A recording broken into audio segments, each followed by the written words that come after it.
Hello, and welcome to Options for Beginners. I'm Sean Howell. And I'm Rick Swope. We want to thank you for joining us. We're going to introduce you to the language of options. In the early 1970s, options were developed as a way to mitigate risk. Traders were experiencing high volatility, and they were using options to help hedge their positions. Now, you may have heard that options are inherently dangerous, but that's not necessarily the case. Of course, options, like any other trade or investment, are going to have associated risks, but they don't have to be excessively dangerous. Let's look at something you might be familiar with, and that's a credit card. Are credit cards dangerous? Of course not. But if you don't know what you're doing with them, or if you're not disciplined, you can get yourself into a lot of trouble. And the same is true with options. Options are not inherently dangerous, but if you don't take the time to study and learn the risks and rewards associated with options, you can get yourself into trouble. Now, let's take a scenario where you want to buy a stock. First of all, we want to put our money in the direction of the money flow. So we have to look for a stock that is in an upward trend. Let's assume we're going to buy 1,000 shares, and we're going to pay $50 a share for that stock. It will cost us $50,000 to make the purchase, and we can hold on to it for as long as we want. There's no expiration on this. You decide when you want to sell that position. Now, if your stock pays dividends, that would be one way to profit from this trade. And if the stock stays right at the purchase price, you'll get that dividend as a return on investment. If you buy that stock at $50 and it goes higher than $50, you're going to make a profit. On the other hand, if it goes lower than $50, it's going to be a loss to your account. Now, let's look at how options may be used in this trade. Okay, so we take the first example. We bought the stock. What can we do a little bit differently using options? Well, let's introduce the first option, the call option. The call option is going to give you as the buyer the right to purchase the stock for a certain price, and you get to specify that price. The price at which you get to buy the stock, which you choose, is called the strike price. Let's use an example you might be more familiar with. Let's say you're buying real estate. The buyer and the seller agree on a couple things. They agree on closing date. They also agree on the price. Now, for call options, the price that's agreed upon beforehand is called the strike price. The closing date is going to be the expiration date for that option. Now, of course, you're going to have to pay a fee for the right to buy the stock for the strike price. That fee is called the premium. It's very much like the down payment in a real estate transaction. It's not the full amount, but it's a smaller amount that locks you into that contract. So with a call option, you'll pay a premium in order to receive the right to buy that stock at a specified price. Let's take a look at what might affect the value of that premium in the call option. There are several things that will influence the call premium. Let's start with the first one. That is going to be your selection of the strike price.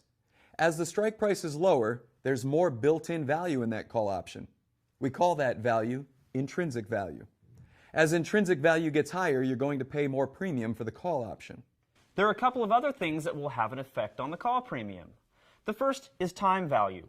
The longer the time left before the expiration, the more premium you're going to have to pay for that call. Second, the volatility of the stock will influence the cost of the option. Increases or decreases in the stock price volatility tend to be reflected in premium increases or decreases. Now understand, there's not a one-to-one relationship between the option and the stock. In fact, one option contract represents 100 shares of the underlying stock. So if you wanted to control 1,000 shares of stock, you would need to buy 10 option contracts, because 10 times 100 would be your 1,000 shares. Now let's take a look at our next example. We're going to buy 10 option contracts, which represent 1,000 shares of the stock, and we're picking a strike price of $50. Another factor to consider is the time frame. We're buying an option that has 2 months left until expiration, while the stock is trading at $50 a share. Okay, now follow us, because we're going to look at a couple of aspects of this particular trade. As was mentioned, we have 2 months until expiration, so we can only use this option contract for 2 months. After that, 3 months, 6 months from now, it's completely worthless to us. A couple things could happen from this point. Typically, when the stock price increases, the call premium increases. When the call premium increases, we could sell the call for a profit. But there's also a risk here, and that is if the call premium decreases, which typically happens when the stock price drops. Well, in that instance, we would sell the calls for a loss. Let's consider how we would manage risk. If we buy the stock, how can we protect that position against falling prices? In our next example, we're going to buy 1,000 shares at $50 and then use options to protect our trade. You might be saying to yourself, I didn't even know I could protect my trade. And you can with our second type of option, and that is the put option.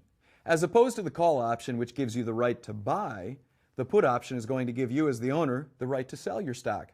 So you own the stock now, and by buying a put option, you have the right to sell that stock. Now guess what? You also get to choose the price at which you'd like to sell the stock. That specified price, very similar to the call option, is also called the strike price. Let's look at a put option using an example you're more familiar with. If you purchase auto insurance, you pay a premium for the term of coverage. In return, the insurance company will provide protection against loss. Well, the same thing applies for a put. You're paying a premium, and in return, you're receiving value, the ability to sell that stock at a predetermined price. The put option will be valid for a specified term and then expires at the end of the term. That date is the option expiration. What affects the premium of a put option? Well, just like with a call, there's going to be a built-in or intrinsic value to this. With the call option, remember, the lower the strike price, the more intrinsic value there is. With the put option, we turn that around. The higher the strike price, the more expensive it's going to be because we have more intrinsic value. And just like the call option, there are going to be a couple of other variables that are going to affect the premium, one of which is time. The time remaining until expiration will affect the price of the premium. More time equals higher premium. Finally, as the underlying stock price has higher volatility, that volatility will be reflected in a higher premium for the put option. And we want to remind you once again that each option contract represents 100 shares of the underlying stock. So if we have 1,000 shares of the stock, we would buy 10 put contracts to protect our trade. Here's an example. We buy 10 put contracts with a life expectancy until expiration of 2 months, with a strike price of $50. Now this is all happening while the stock is trading at $50 a share. All right, let's take a look at this and see how this one plays out.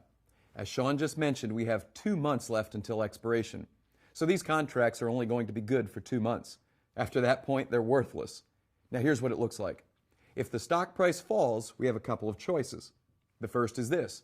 We can take that put contract that we own and we can go to the market and we can say, I want to sell my stock for the strike price. When we do that, that's called exercising our option. But another thing we can do if the stock price falls is we can sell our puts because they're going to be worth more and simultaneously sell the stock. Now understand, this might be a little bit confusing, but the key point here is this. Whichever choice you make, you'll have more protection by owning the put contract than you'd have without it. Now, if the stock rises in value, the put option is going to expire worthless. But that's okay, because you're going to be profiting from the long stock position. You know, we've introduced a lot of terms now, and we want to bring this all together by actually walking through some option trade scenarios. So we'll start with the buyer. The option buyer pays a premium for the right to make a trade.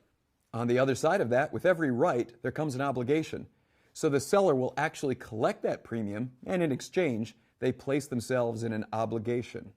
Let's take a look at a call buyer. A call buyer is paying a premium to the seller of that option, and the call buyer has the right to purchase the stock at the strike price. Remember that with every right comes an obligation. So the seller of the call option places himself in an obligation. Their obligation now is not to buy the stock, it's to sell the stock. The seller of a call option is obligated to sell the stock. Let's turn things around here for you and look at a put buyer.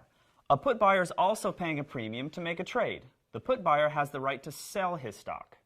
On the other side of that is the person who sells that put option. He collects the premium, and in exchange, he places himself in an obligation to buy the stock. Just remember, the right goes with the obligation, the buy goes with the sell. Now understand there are a lot of new terms and concepts. Speaking the language of options is really like learning to speak a language. It's not reasonable to walk right in and expect to speak it fluently. Like a language, learn one word at a time, one sentence at a time, one phrase at a time, and with a little practice, you'll become more fluent. Make sure you visit the E-Trade website for more educational videos. I'm Sean Howell. And I'm Rick Swope. Thank you for joining us in Options for Beginners.